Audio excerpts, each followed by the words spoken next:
Hi again. Things have moved on quite a way since the removal of the Magic Extractor tool in Photoshop Elements.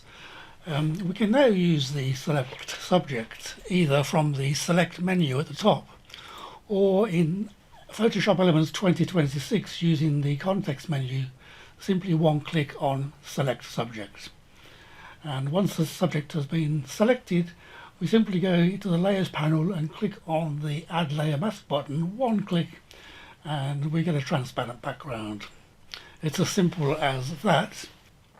Also in Photoshop Elements 2026, we have a new guided edit for replacing a background completely using generative AI, simply by typing a description or prompt into the box. I've put a link to a separate video in the description below this video.